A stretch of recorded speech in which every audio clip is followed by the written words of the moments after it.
ETF index mutual funds నేర్చుకుని stock మార్కెట్లో రాణించాలనుకుంటున్నారా? వెంటనే ఈ నెంబర్కి కాల్ చేయండి.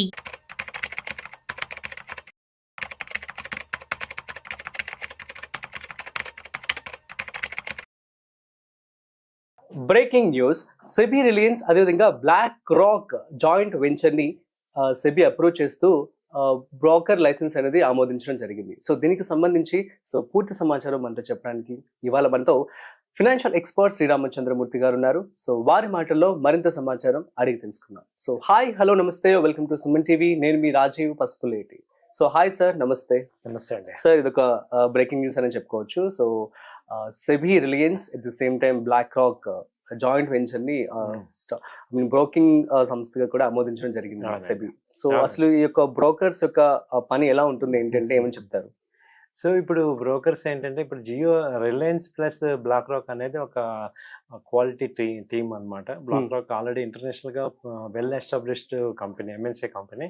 అది రిలయన్స్ తో టైప్ అవుట్. అంతకుముందు బ్లాక్ రాక్ వచ్చి మ్యూచువల్ ఫండ్స్ లో ఉంది. కంటిన్యూగా లాస్ట్ 15-20 years నుంచి ఉంది. ఒక సక్సెస్ఫుల్ గా అది ఏఎంసీ మెయింటైన్ చేస్తుంది. సో అలాంటిది ఇప్పుడు దీనిలో రావటం అనేది కూడా ఒక మంచి హర్షణీయం.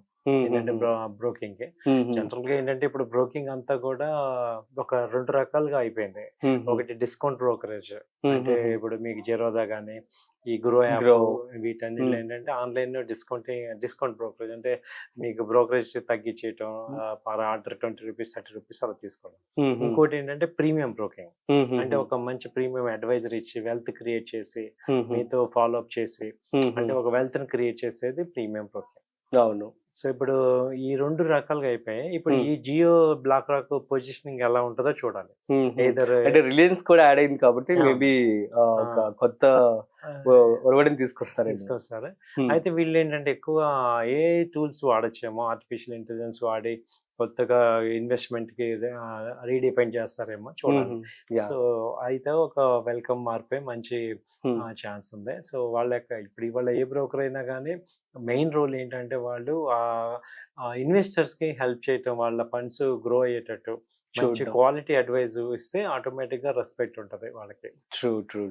సో ఇక మనం ఎమోషనల్ ట్రేడింగ్ గురించి మాట్లాడుకుందాం సార్. సో చాలా మంది కూడా ఎవరో చెప్పారని చెప్పి, సో లేదంటే తన దగ్గర డబ్బులు లేవని చెప్పి ఆన్ ద స్పాట్ అనుకొని అప్పటికప్పుడు ఇన్వెస్ట్మెంట్ చేసేస్తూ ఉంటారు.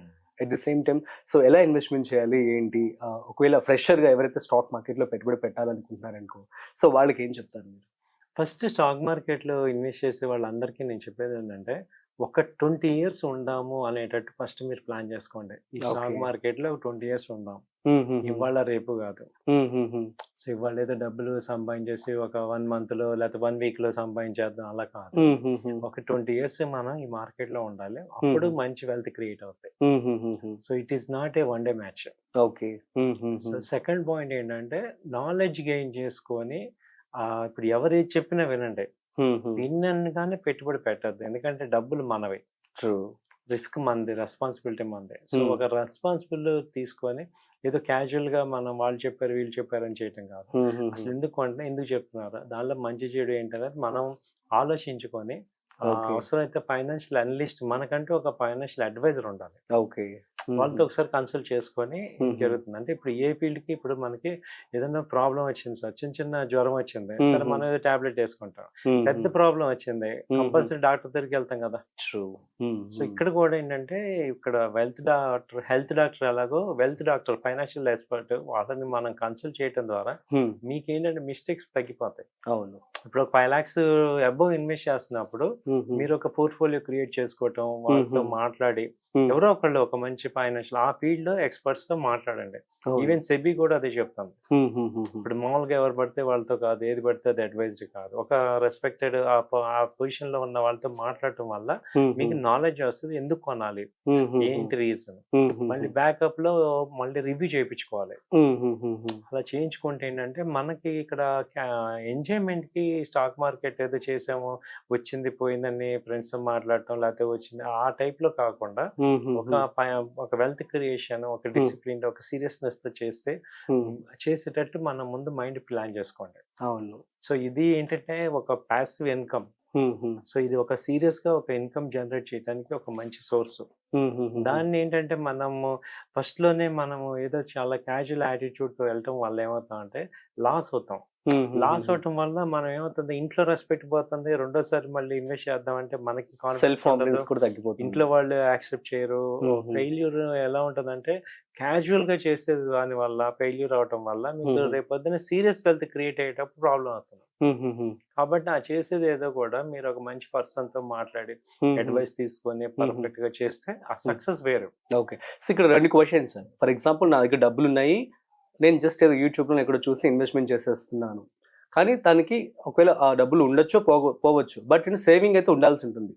సో ఇట్లాంటి వ్యక్తి కేసులో ఒకటి చెప్పండి. అట్ ది సేమ్ టైం ఒకతను తెలివిగా చక్కగా అక్కడికి వెళ్ళి ఫైనాన్షియల్ ఎక్స్పర్ట్స్తో మాట్లాడి సేవింగ్స్ కూడా పెట్టుకొని చేస్తూ ఉంటారు. రెండిట్లో ఏది సజెస్ట్ చేస్తారు సార్ మీరు? ఫస్ట్ అతను అందరం తెలియక ఏమంటే మనం ఏమనుకుంటాం అంటే మనకి తెలుసు అనుకుంటాం. ట్రూ.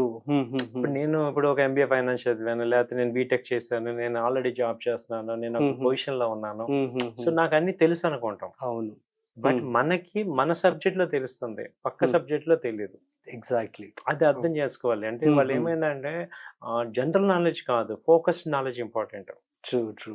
ఇప్పుడు వాళ్ళు ఈవెన్ అది వరకు జనరల్ మెడిసిన్ వచ్చేది, ఇప్పుడు ఏమైంది హార్ట్ అంటే హార్ట్ స్పెషలిస్ట్ అయిపోయారు, లివర్ స్పెషలిస్ట్ అయిపోయారు. అలా ఇక్కడ ఏంటంటే ఇన్వెస్ట్మెంట్ అన్నప్పుడు మనం ఇన్వెస్ట్మెంట్ షార్ట్ టర్మా లాంగ్ టర్మ్ అన్న స్టాక్ మార్కెట్ అన్నప్పుడు ఆ స్పెషలైజేషన్ కలవటం వల్ల మీకు క్వాలిటీ అడ్వైజ్ వస్తుంది. ఎగ్జాక్ట్లీ. మనం ఏం చేస్తున్నాం అంటే మన ఫ్రెండ్స్ కానీ అది ఒకప్పుడు వర్కౌట్ అయింది, ఒక 5 years 7 years బ్యాక్ వర్కౌట్ అయింది, ఇవాళ అవ్వట్లా. ఎందుకంటే ఏ కంపెనీ ఏ విషయంలో ఎలా ఉంటుందో తెలియట్లా. కాబట్టి ఆ కంపెనీలు దాని గురించి వర్క్ చేసే వాళ్ళతో, దాని గురించి మేము ఆ ఇండస్ట్రీలో ఉన్న వాళ్ళతో మీరు మాట్లాడటం వల్ల మీరు రిస్క్ తగ్గిపోతుంది, లాసెస్ తగ్గిపోతాయి, వెల్త్ క్రియేట్ అవుతాయి. అల్టిమేట్ గా మనం ఇన్వెస్ట్ చేసేది దేనికి?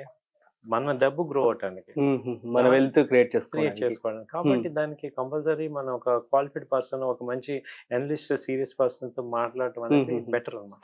అరౌండ్ గా ఒక పర్సన్ తో, ఒక ఫైనాన్షియల్ ఎక్స్పర్ట్ తో సజెషన్ తీసుకోవచ్చు కదా. ఒక లాంగ్ టైమ్ జర్నీ నడవాలి అంటే సో మనకి ఎంత ఖర్చు అయ్యే ఛాన్స్ ఉంటుంది ఒక కామన్ హ్యూమన్ బీయింగ్ కి? ఇప్పుడు ఖర్చు అంటే ఇక్కడ ఒకటి ఉంది సార్. ఇప్పుడు మనము మనం ఒక 1000 రూపాయల కోసం లేకపోతే 2000 కోసం చూసుకుంటే, ఇప్పుడు చిన్న ఎగ్జాంపుల్ చెప్తాను నేను, మనం జనరల్ గా వాడే ఎగ్జామ్. ఇప్పుడు యాక్చువల్ గా ఎవ్రీ 6 months ఒకసారి టీత్ కనుక క్లీన్ చేయించుకుంటే, టీత్ ఎవరన్నా క్లీన్ చేయించుకుంటారా? చేయించుకో, ఒక 1000 రూపాయలు అవుతుంది. కానీ ఏమవుతుంది, ఆ టీత్ ఒక 5 ఏళ్ళు అయ్యేపాటికి ఆ టీత్ ఏమవుతున్నాయి, ప్రాబ్లం వస్తుంది. టీత్ కి వెళ్ళి డెంటల్ లైన్ దగ్గరికి వెళ్తే 10,000 20,000 మినిమం అయిపోతుంది. అవును. సో 1000 రూపాయల కోసం 6 months ఒకసారి క్లీనింగ్ చేయించుకోమంటే మనం ఇవ్వం. ఇవ్వలేక కాదు, అవేర్నెస్ లేక. అవును అవును. రూట్ కెనాల్ అనగానే 10,000 12,000 వెళ్ళిపోతుంది. అటు ప్రాబ్లం టీత్ పోగొట్టుకుంటున్నాం, అటు పెయిన్ ఫేస్ చేస్తున్నాం. మరి ఏం చేస్తున్నాం? అదే ఇప్పుడు ఒకప్పుడు అది ఓకే, ఇవాళ మేము చెప్పేది ఏంటంటే మా కాలంలో అది అయింది, బట్ మేము ఉన్నాం కాబట్టి మేము మీకు ఏంటంటే అవేర్నెస్ చేస్తున్నాం. అవును, నిజంగా చెప్తున్నాం, ఎవ్రీ 6 months ఒకసారి టీత్ వెళ్ళండి. అవును, ఇది అది 1000 రూపాయల కోసం చూసుకుంటే మన టీత్ మళ్ళీ రావు. అలాగే మనీ కూడా అంతే, ఒకసారి పోగొట్టుకుంటే రాదు. అవును, పోగొట్టుకోవడం చాలా ఈజీ, అది గుర్తుపెట్టుకోండి. అది తెచ్చుకోవడం చాలా కష్టం. ఒక 1000-2000 ఫైనాన్షియల్ ఎక్స్పర్ట్ కోసం చూసుకుంటే ఇక్కడ లక్షలు పోతున్నాయి. ప్లస్ ఒక్కసారి ఫెయిల్ అయితే ఆ ఇంపాక్ట్ ఇంట్లో ఉంటుంది, మళ్ళీ రీఇన్వెస్ట్ చేయలేము. ఆ పెయిన్, ఆ ఫెయిల్యూర్ అనేది ఏమవుతుందంటే చాలా మంది మీద ఇంపాక్ట్ అవుతుంది. మీరు మనం ల్యాక్ ఆఫ్ నాలెడ్జ్ వల్ల మార్కెట్ ని మొత్తం నెగిటివ్ చెప్తున్నాం. అవును. సో నా పాయింట్ ఏంటంటే, ఆ వెళ్ళేది ఏదో రైట్ అప్రోచ్ వెళ్ళంటే మంచి వెల్త్ క్రియేట్ అవుతుంది. ఇప్పుడు ఈ మార్కెట్ చాలా బాగుంది, ఇండియన్ మార్కెట్ చాలా మందికి మంచి అసెట్స్ ఇచ్చే, మన రీటైల్ క్లయింట్స్ కి ఇవ్వలేదు. కాబట్టి మీ అందరికి చెప్పేది ఏంటంటే, use a right advice, right persons తో మీట్ అవ్వండి, రైట్ రిజల్ట్స్ వస్తాయి. Okay sir, super, thank you so much. So guys, అర్థమైంది కదా. సో జాగ్రత్తగా మరి పెట్టుబడి చేసుకోండి. And that's it. సో మరొక ఇంట్రెస్టింగ్ కాంటెంట్ తో మళ్ళీ కలుద్దాం. అంతవరకు చూస్తూనే ఉండండి సుమన్ టీవీ.